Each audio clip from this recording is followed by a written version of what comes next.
Hello and welcome back again नमस्ते फेरि पनि स्वागत छ यसमा अङ्कित ब्लग्समा।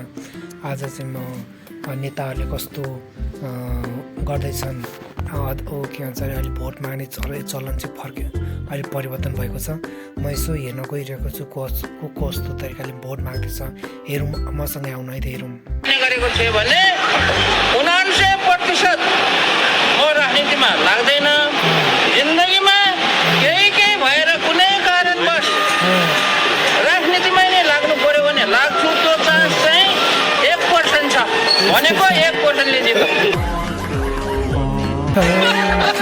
1% ले जितेछ। के बोल्न सकिन्छ?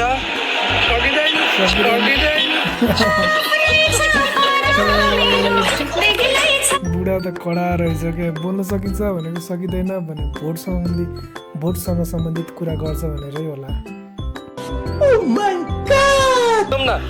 चुनाव हुँदैछ नि, हुँदैछ होला भयो भने भोट दिनुपर्छ, अरू केही जान्नु न।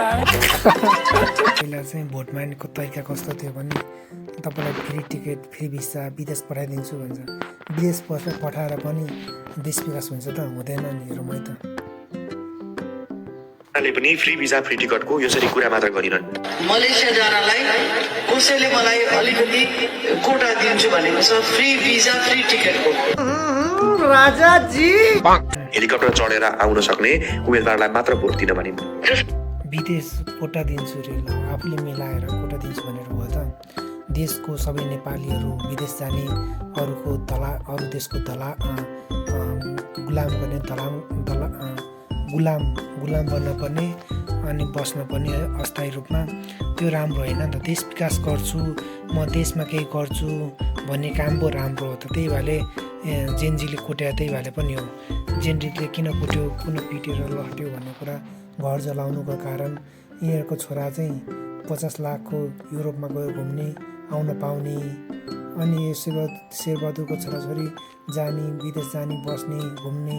नेपाली जनता खान पाएनन्, उनीहरूलाई घुम्न 50 लाख चाहियो? त्यस्तो हुँदैन नि त। त्यही भएर नै अहिले सबै मान्छेहरू परिवर्तन हुँदैछन्। आज हामी हेलिकप्टरमा आयौँ, आजभन्दा 10-15 वर्ष अगाडि कतिजना हेलिकप्टरमा उडेर आउन सक्ने क्षमता बनाउन सक्ने मान्छेलाई छान्नुहोस्। अनि काङ्ग्रेसको मेयर नभएको ठाउँमा बजेटै नपठाउने धम्की पनि दिइन्। जब काङ्ग्रेसको मेयरै हुन त हामी किन पैसा पठाउँछौँ? पैसा दिनलाई त्यो भोट पाउँछु भनेर पैसा त्यस्तो भन्ने, त्यस्तो धम्की दिन त पाइँदैन नि, होइन र? पार्टीहरूलाई भोट नहाल्नुहोस्। राजसभाबाट उम्मेदवार भएका अमरेश कुमार सिंहले पनि बालन सरकारको सबैभन्दा शक्तिशाली मन्त्री हुने दावी गरिरहेका छन्। त फेरि आई, त बिना म कति खुसी थिएँ, त फेरि मेरो लाइफमा आई। एमालेको सरकार आए महेश बस्नेतले पनि आफू ओली सरकारको गृहमन्त्री बन्ने भनेर दावी गरिरहेका छन्। प्रधानमन्त्री के महेश बस्नेत भन्ने यो नेता त झन् खतम मान्छे हो। के भन्छ है हेरौँ। ओली भनेपछि गृहमन्त्री को भन्छ भनेर सोध्नु भयो होला।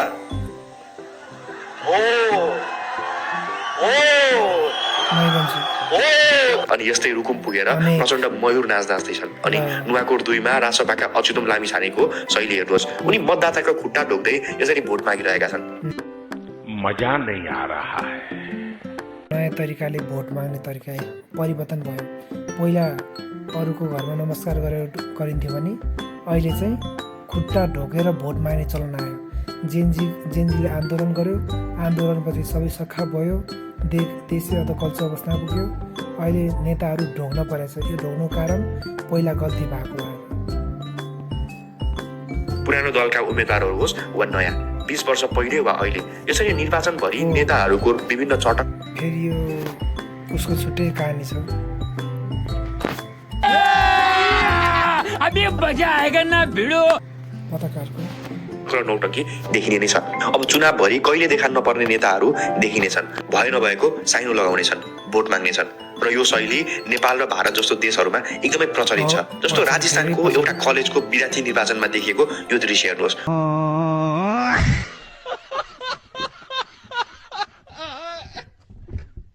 उम्मेदवारहरू सडकमा लम्पसार परेर मतदाताको खुट्टा नै समाएर भोट माग्दैछन्, जसरी ऋषि धमालाले मतदाताको हातमा चुम्बन गर्दैछन्। ऋषि धमालाले त झन् अनेक गरे हन् कि ऋषि धमालले त अनेक गरे हन्, कहिले गएर ढोक्छन्, कहिले गएर कृषिमा गएर काम गर्छन्, अनेक गरे हन् तर अब जित्छन् जित्दैन थाहा छैन के हुन्छ। प्रश्न उठ्छ, वर्षौसम्म एसी कोठा र महँगा गाडीमा सयर गर्ने नेताहरू चुनाव आउन साथ किन धान काट्न, भारी बोक्न र मतदाताको खुट्टा ढोक्न पुग्छन्? यसको पछाडि केही गहिरो मनोवैज्ञानिक र रणनीतिक कारणहरू छन्। एक अध्ययनको अनुसार मतदाताहरू एजेन्डा भन्दा पनि नेताहरूको उपस्थितिबाट बढी प्रभावित हुन्छन्। त्यसै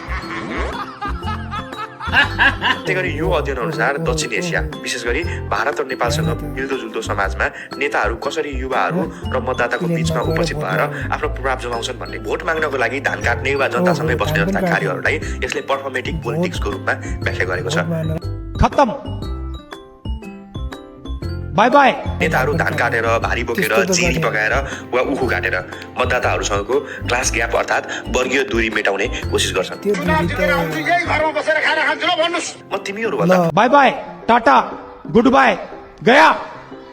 फरक छैन, तिम्रो दुःखमा म पनि छु वा मलाई पनि काम गर्न आउँछ। उनीहरू यस्तै सन्देश दिन चाहन्छन्। भारतमा नरेन्द्र मोदीले झाडु लगाएको वा गङ्गामा स्नान गरेको टाटा, गुड बाय, गया दृश्य र नेपालमा नेताहरूले धान काटेको दृश्य एउटै रणनीति हो। The image of common man देखाउनेको कन्सेप्ट हो। उनीहरूलाई लाग्छ आजको जमानामा जे देखिन्छ त्यही बिग्छ। अझ ऋषि धमाला जस्तो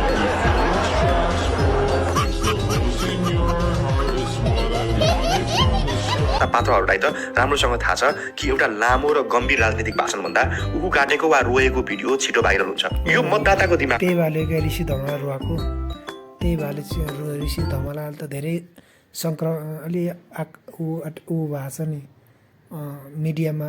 पहिला पत्रकार मान्छे, अहिले कहिले उखु काट्न गए, कहिले साइकल चला, कहिले जेरी हाल्न पुगे, अनेक गरे ऋषि धमालाले।